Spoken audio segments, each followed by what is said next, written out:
el centro de la palabra de hoy es la libertad cristiana. Y es que hoy celebramos la solemnidad de Nuestra Señora de las Mercedes, patrona del pueblo dominicano. Mercedes quiere decir misericordias. Esta es una advocación que nace en el siglo XIII, cuando la Virgen María se le aparece a San Pedro Nolasco, animándolo a seguir liberando a los cristianos que eran secuestrados, llevados a África y esclavizados por los moros. San Pedro Nolasco fundó el Orden de la Merced, comúnmente conocidos como mercedarios, con el objetivo de liberar a esos cristianos.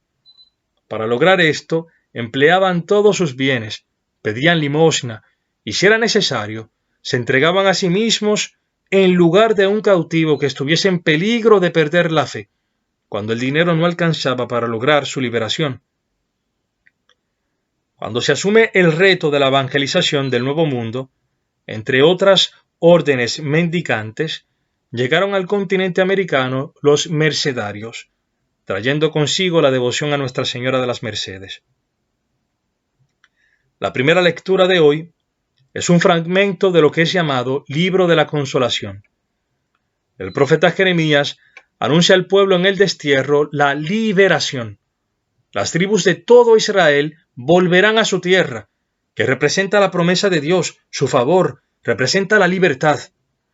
Anunciando así los tiempos mesiánicos, dice el profeta: aquel día, oráculo del Señor de los ejércitos, romperé el yugo de tu cuello, pueblo mío, y haré saltar tus correas.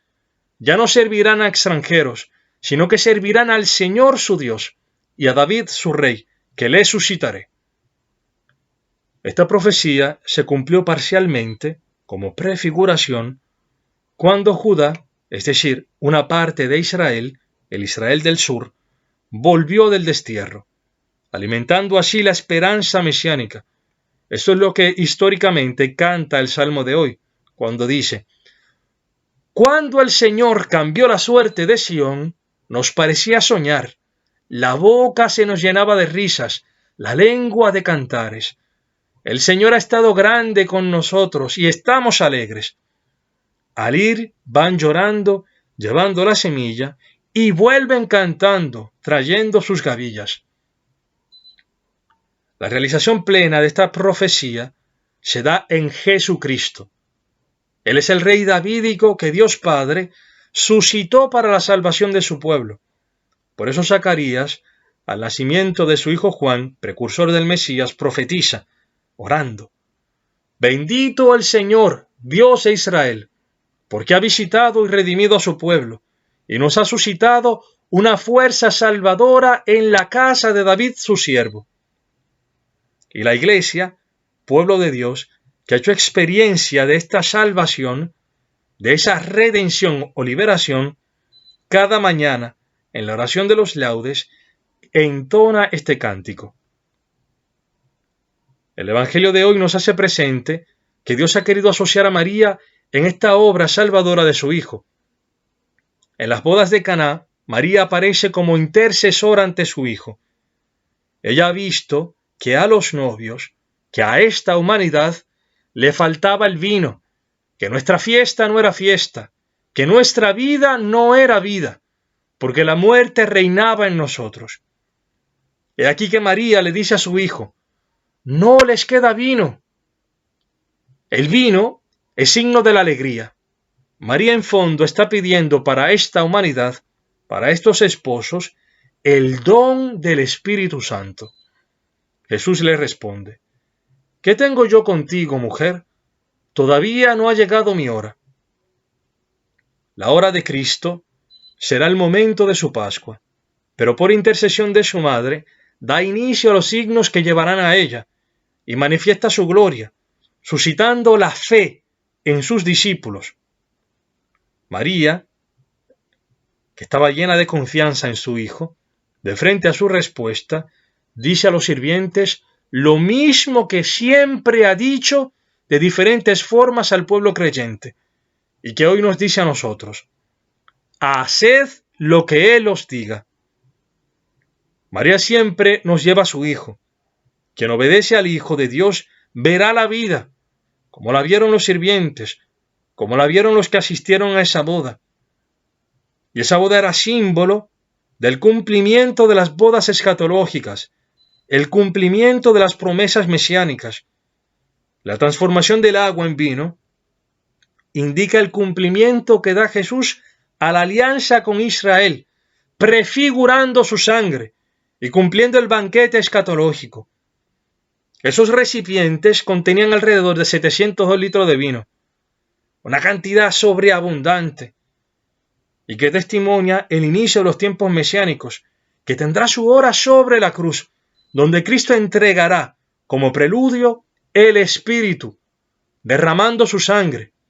Y en el día de Pentecostés, cuando todos estaban reunidos junto con María, que oraba incesantemente con y por la iglesia, pidiendo la plenitud del don de dones, en este momento ellos recibieron con abundancia el Espíritu Santo, que había sido ya anunciado con este primer signo.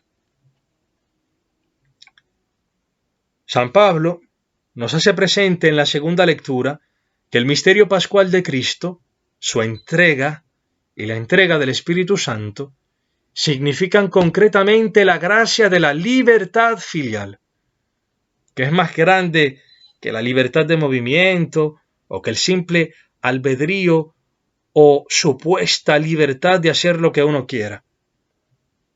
Existen personas que incluso dentro de la cárcel han experimentado la libertad, porque se han encontrado con el amor liberador de Cristo. Para ser libres nos liberó Cristo.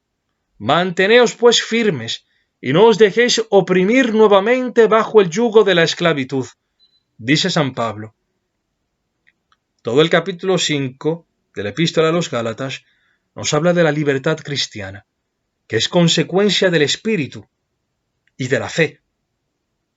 San Pablo, en este capítulo, deja en claro que la libertad cristiana no es libertinaje. La vida en el Espíritu Santo, en la fe, es decir, en la verdadera libertad, nos lleva necesariamente a la caridad, que es contraria a la vida en la carne y a la vida en el legalismo. El cristiano no es un legalista, pero mucho menos es un anarquista. El cristiano tiene ley, y esa ley es el amor. Amor a Dios sobre todas las cosas y al prójimo como a uno mismo, o más bien, como Cristo nos ha amado a nosotros mismos. Esa ley solo se puede cumplir, solo se puede vivir, si antes uno se ha encontrado con el amor de Cristo, si ha creído a ese amor que se dona en la cruz y que resucita. Esta es la fe. Y si recibe también esa misma capacidad de amar, el Espíritu Santo. Ser libres significa amar, servir a los demás, vivir el fruto del Espíritu. San Pablo habla de el fruto, de unidad. Hay un solo fruto del Espíritu Santo. Porque como Dios, esta es una maravilla del Espíritu Santo, que crea la diversidad en la iglesia, pero en la unidad. Sí hay diferencias, pero las diferencias en la unidad, donde se vive la diversidad, en la unidad, en la verdad y en la caridad, podemos estar seguros que es obra del Espíritu Santo. Decía que ser libres es vivir el fruto del Espíritu Santo, que es amor, alegría, paz, paciencia, afabilidad, bondad, fidelidad, mansedumbre, dominio de sí. Contra tales cosas no hay ley. Por el contrario, ser esclavos significa vivir para uno mismo, vivir las obras de la carne, fornicación, impureza, libertinaje, idolatría, hechicería, odios, discordias, celos, iras, rencillas, divisiones, disensiones, envidias, embriagueces, orgías y cosas semejantes, sobre las cuales os prevengo, como ya os previne, que quienes hacen tales cosas no heredarán el reino de Dios. dice San Pablo. Hermanos, no seamos tontos, no nos dejemos engañar por falsas ideas de libertad. No dejemos que el demonio nos venda la esclavitud del pecado, la muerte, como libertad, y menos haciéndola pasar como libertad cristiana. Recordemos las palabras de San Pablo. Porque, hermanos, habéis sido llamados a la libertad, solo que no toméis de esa libertad pretexto para la carne. Antes, al contrario, servíos por amor los unos a los otros, pues toda la ley alcanza su plenitud en este solo precepto: amarás a tu prójimo como a ti mismo.